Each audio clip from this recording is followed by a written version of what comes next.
I call the honourable member David Shearer. Thank you, Mr Speaker. I want to take a brief call on this notice of motion as well. And it is pretty extraordinary that we've got to this point where we have to pass this today because it was forgotten to have been done some time before. And it's easy to forget accountability, isn't it, really? I mean, at the end of the day, it's just about whether we can keep check on Mighty River Power and our other power organisations. And it's also a bit of a joke, Mr Speaker, to actually put this under the category of public organisation, because it certainly isn't a public organisation anymore. It was, but now, Mr Speaker, it really is a privatised organisation and not a public organisation, because Mighty River Power is half owned by just 2% of New Zealand's population. The rest of New Zealand, the other 98%, they weren't able to take a share in Mighty River Power. So now we have Mighty River Power worth $2.25. We floated at $2.50. It's gone down 10% already.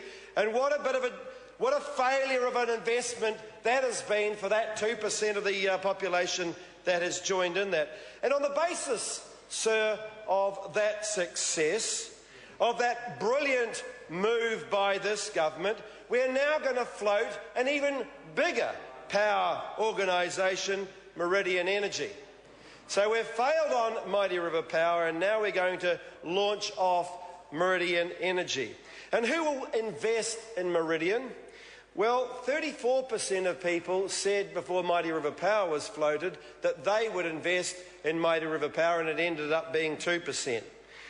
When we asked them, when the pollsters asked New Zealanders this time about Meridian, only 14% said that they were going to invest in Meridian. And obviously this caused some panic amongst the government, because they then started acting a little bit like Harvey Norman.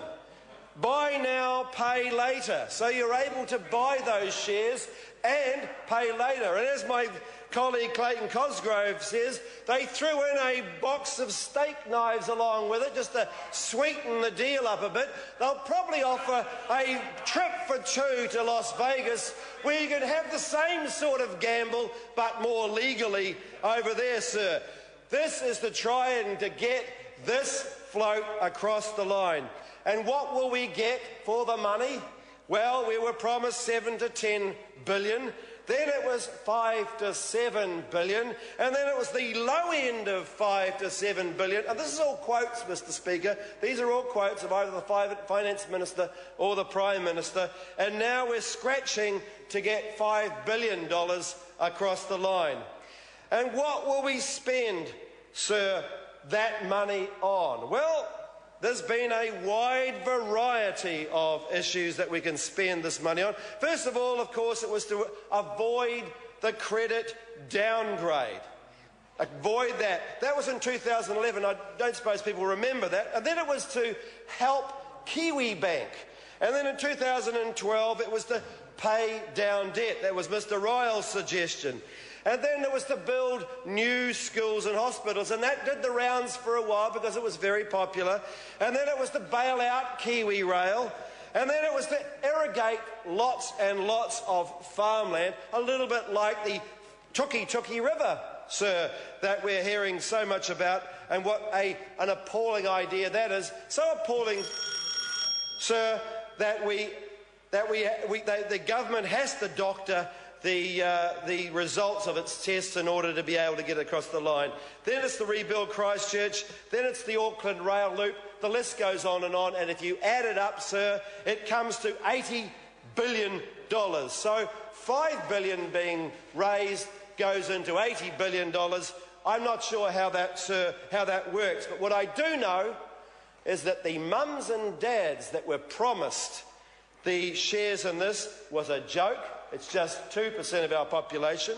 We will not get anything like what we want for the power companies. And as my colleague Moana Maki just said, power prices will go up. We lose all the way down the line unless you're at that 1 and 2% upper income level. Sir, this is a disgrace, and this notion of motion is a testament to that. I call the honourable member Brendan Horan. Tēnā koe, Mr Horan. Tēnā koe, Mr Speaker.